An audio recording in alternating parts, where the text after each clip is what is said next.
C'est par la grâce que vous êtes sauvés par le moyen de la foi dans le Seigneur Jésus-Christ, notre Seigneur. Selon Éphésiens chapitre 2, versets 8 et 9. Ça veut dire, selon ces versets, nous ne sommes pas sauvés par nos œuvres. Nous sommes sauvés par la grâce, par le moyen de la foi dans le Seigneur Jésus-Christ. Alors, avant d'aller dans les détails, je vous remercie beaucoup d'avoir tourné sur cette chaîne à cette heure, là où vous vous trouvez. Que Dieu vous bénisse. Alors, vous êtes à Divin Oracle et veuillez et cliquer sur like et aussi cliquer sur la lampe de notification et aussi souscrivez-vous et partagez cette vidéo énormément avec vos proches afin que Dieu vous bénisse. Parce que je ne prêche pas, je prêche à tout le monde et notre souhait c'est d'atteindre tout le monde avec les vérités de cette Sainte Bible. Les vérités qui sont ici parce que Dieu a demandé, Dieu veut que tout le monde lui connaisse intimement.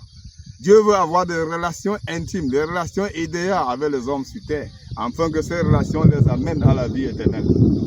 Alors, chers amis, chers auditeurs, chers téléspectateurs, à cette heure, notre sujet, c'est est-ce qu'un homme peut être sauvé par les œuvres? Est-ce qu'un homme peut être sauvé par les prestations des œuvres? Parce que nous avons suivi beaucoup de prédications dehors là, qui parlent de bêtises, les conneries, qui ne sont pas semblables à ce que la Sainte Écriture dit. Alors, est-ce que quelqu'un peut être sauvé, qualifié d'entrer au ciel parce qu'il fait de bonnes choses, parce qu'il est baptisé, parce qu'il est un membre de religion, parce qu'il est peut-être un ancien à l'église? Est-ce que quelqu'un peut être sauvé par les bonnes œuvres? Est-ce que quelqu'un peut être sauvé ou être sauvé par la loi, par les gardes de la loi de Dieu? Quelqu'un peut garder les commandements de Dieu pour hériter la vie éternelle. Alors, nous devons régler ceci une fois et pour tous. Alors, est-ce que la Bible enseigne qu'un homme peut être sauvé par ses œuvres? Parce que c'est cette doctrine que beaucoup de religions, beaucoup des églises dehors là, les fausses églises, les églises clandestines, utilisent pour exploiter, pour s'enrichir. Ils enseignent les choses qui sont l'abomination, les choses qui sont contraires, contre la Bible. Nous allons donc souligner, est-ce qu'un homme peut être sauvé par les bonnes œuvres?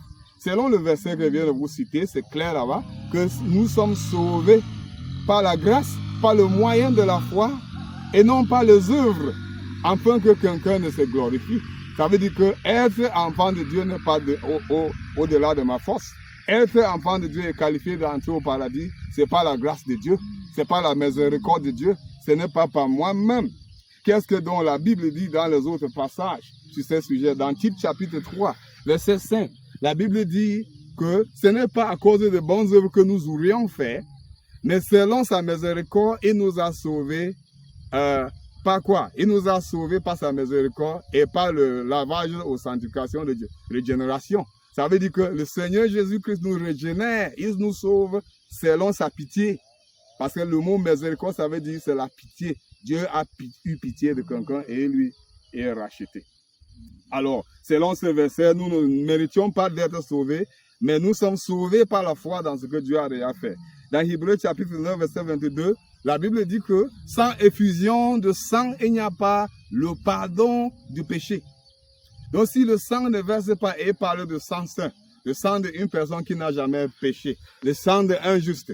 Mais il n'y a pas de juste sur terre, c'est seulement Jésus-Christ qui est juste et qui est jamais venu, fut venu et mourit sur la croix de Calvaire et se sacrifier en versant son sang afin que son sang puisse nous laver de péché. Et selon 1 Jean chapitre 1 verset 7, la Bible nous dit dans ce verset que si nous marchons dans la lumière, comme il est lui-même dans la lumière parlant de Jésus-Christ, nous avons la communion avec les uns et les autres et le sang de Jésus-Christ, son Fils, nous lave de tout péché. Et non pas nos œuvres. Tes œuvres ne peuvent pas être transformées au sang. Ni tes œuvres ne peuvent pas être transformées à la mort d'une personne qui n'a jamais péché. Dieu exigeait la mort d'un juste, le sang d'un juste pour pardonner le pécheur. Tu m'as eu, bien. Tu as eu donc. Ça veut donc dire que c'est par le sang et la mort d'un juste que Dieu pardonne le pécheur. Voici le standard. Parce qu'il est juste, il est saint. Il est un Dieu qui ne manque pas. Il est un Dieu qui ne peut pas violer sa sainteté. Il a inspiré sa parole et gardé sa parole. Ça veut dire que nous ne sommes pas sauvés par les bonnes œuvres, nous sommes sauvés par la grâce, par la miséricorde de Dieu.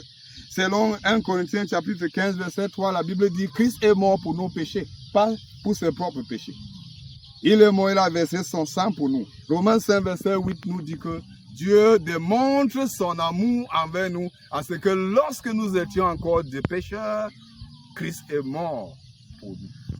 Christ est mort pour nous, lorsque nous étions encore des pécheurs. Donc Dieu démontre quoi? Son amour envers nous. Ça veut dire que nous sommes sauvés par la grâce qui est exprimée à cause de l'amour, la miséricorde de Dieu. C'est ça qui nous sauve, pas parce que nous méritions. Donc la doctrine qui dit qu'un homme doit faire beaucoup de bonnes choses pour équilibrer ces mauvaises choses afin d'aller au ciel, c'est une mauvaise doctrine. La doctrine qui dit que quelqu'un doit travailler pour son salut. J'ai tant parlé, j'ai suivi cela et on a interrogé un grand modérateur d'une religion, une église, je ne sais pas quoi. J'ai déjà même oublié le nom de cette, mais je ne pouvais pas citer ça ici, parce que ce n'est pas important. Alors, on a interrogé ce modérateur. Le journaliste lui a dit, monsieur le modérateur, je vois que vous êtes un grand homme de Dieu, un modérateur d'une mission n'est pas quelque chose de facile. Vous avez eu à beaucoup faire pour Dieu. Est-ce que vous êtes à 100% sûr que vous irez au ciel quand vous mourrez? Le modérateur avait répondu que, bon, mon journaliste, monsieur, je sais que j'ai beaucoup travaillé pour le Seigneur. J'ai bâti des églises, j'ai bâti des écoles, j'ai formé des pasteurs, et j'ai tenu beaucoup de conférences pour lui. Et je sais qu'avec tout ce que j'ai fait pour lui, je sais que le bon Dieu, là, le jour là, va m'amener au ciel, va me prendre au ciel. Il va me laisser au paradis. Et j'étais là en train de suivre. Notez bien que ce modérateur n'a même pas mentionné Jésus-Christ. Il a dit qu'avec tout ce qu'il a fait, vous voyez, Dieu va lui prendre au ciel. Il n'a pas dit que ce que Jésus a fait pour lui. Ça veut donc dire que Jésus est mort en vain. C'est quant à lui. Jésus est mort en vain. Il doit travailler son chemin pour mériter le ciel. Mon cher ami, si tu es aussi une victime, si tu es aussi semblable à cette croyance-là, tu es aussi, je veux dire, dans cette bande, vous êtes en train de errer. Parce que Dieu ne pourra jamais vous prendre au ciel à cause de vos bonnes œuvres ou à cause de garder ses commandements. Donc un homme n'est pas sauvé par les gardes des bonnes œuvres. Un homme n'est pas sauvé par les gardes de la loi. Dans Romains chapitre 3, verset 20, la Bible dit que à travers le fait ou des bonnes œuvres de la loi, à travers le fait de la loi, aucune personne ne sera justifiée devant lui. Ça veut donc dire que vos œuvres, vos efforts de garder la loi ne pourra jamais vous justifier, ne pourra jamais vous qualifier d'entrer au paradis. Selon Romains chapitre 3, verset 20. Vous pouvez tourner là-bas, vous regardez. Et maintenant, vous notez que l'homme n'est pas sauvé par ses bonnes œuvres. Et il y a donc beaucoup de versets à prouver. Vous pouvez commenter dans la section de commentaires en bas. Si vous ne vous doutez, si vous voulez être clarifié, vous pouvez nous contacter encore pour que nous puissions vous expliquer. Alors, chers auditeurs, chers téléspectateurs, à cette heure, c'est très important de nous clarifier sur ces points parce que il faut comprendre Dieu afin de lui adorer normalement et dans l'idéal, pas que nous adorons Dieu dans le mensonge. Dans Jean chapitre 4, verset 23, la Bible dit que l'heure est venue, que les vrais adorateurs adoreront le Père en esprit et en vérité. Et il cherche cet adorateur-là, pas ceux qui lui adorent en mensonge, dans les dogmes, vous voyez, dans les enseignements fabriqués, inventés, qui ne sont pas bibliques. Alors l'homme n'est pas sauvé par ses œuvres, l'homme n'est pas sauvé par les gardes de commandement de Dieu, l'homme est sauvé par quoi? Par la foi en Jésus-Christ. Jésus-Christ déclare dans Jean chapitre 14, verset 6, il dit, « Je suis le chemin, la vérité et la vie. Ni ne vient pas au Père que par moi, que par lui, Jésus-Christ. » Ça veut dire que si vous acceptez Jésus-Christ dès maintenant, Dieu va vous pardonner hors de vos œuvres. Dans Jean chapitre 10, verset 9, il dit, « Je suis la porte, si quelqu'un entre par moi, il sera sauvé. » C'est Jésus qui dit, il est la porte. Ça veut dire que si tu entres par lui, tu seras sauvé. Tu n'iras plus en enfer. Tu seras sauvé pour aller au ciel. Ton nom sera transféré des livres de condamnation au livre de la vie. Donc par Jésus-Christ seulement. Dans Actes des Apôtres, chapitre 4, verset 12. Le verset là aussi dit que quoi? Qu'il n'y a pas aucun homme sous le ciel, aucun nom sous le ciel à lequel nous pouvons être sauvés, sauf le nom de Jésus-Christ. Ça veut dire que par le nom de Jésus-Christ, Dieu pardonne tout le monde qui vient à lui. Mais sans Jésus-Christ, Dieu ne pardonne pas. Parce que tu ne vas pas établir ta propre justice hors de la justice du Seigneur Jésus-Christ, qui est la seule justice qualifiée devant Dieu. Donc c'est ça que Dieu sauve les gens à travers, et non à travers vos religions, vos bonnes œuvres, ou vos prestations quoi qu'il soit, c'est par la foi en Jésus-Christ. Alors maintenant, nous allons donc finir, chers auditeurs et chers téléspectateurs. Je sais que je vous garde beaucoup, mais j'adore cette nature comme vous voyez. Quand je vois ça comme ça, je me rappelle le jour que nous serons au paradis. La Bible dit que nous allons lui voir face en face, là où il nous aura pour la souffrance. Et nous serons comme lui quand il apparaîtra, qui? Jésus-Christ. Donc j'adore cet environnement beaucoup et je sais que vous adorez aussi. Maintenant, pour finir notre vidéo, rappelez-vous de cliquer sur like et suscrivez-vous parce que c'est ça qui nous soutient aussi, qui nous encourage de continuer cette vidéo, de savoir que les gens sont en train de suivre. Bon, souscrivez et cliquez sur like et aussi partagez cette vidéo. Touchez aussi sur l'alarme de notification afin que vous aurez des vidéos comme ça. Maintenant, pour finir notre dernier point, si l'homme n'est pas sauvé par les bonnes œuvres, qu'est-ce que donc l'importance des bonnes œuvres pour en finir, chers auditeurs ou chers téléspectateurs? Qu'est-ce que l'importance des bonnes œuvres? Les bonnes œuvres sont bien, mais les bonnes œuvres ne peuvent pas vous sauver. J'ai déjà souligné cela. Tu ne peux pas être trop bon pour hériter le ciel. Dieu ne veut pas vous récompenser avec le ciel parce que vous êtes bon envers les autres, que vous êtes bon envers lui, comme je viens de souligner. Mais les bonnes œuvres vous font quoi? Ça vous amasse des récompenses. Ça vous amasse des récompenses, des bénédictions de Dieu. La Bible dit dans Romains chapitre 4, versets 4 à 5, que à celui qui fait des bonnes œuvres, ces bonnes œuvres sont comptées à lui pour une dette. Donc c'est compté pour une dette. Ça veut dire que quelqu'un qui fait de bonnes choses, c'est bien. Mais Dieu lui récompense à cause de ces bonnes choses. Ces bonnes choses seront tous récompensées. À partir d'ici jusqu'à là-bas.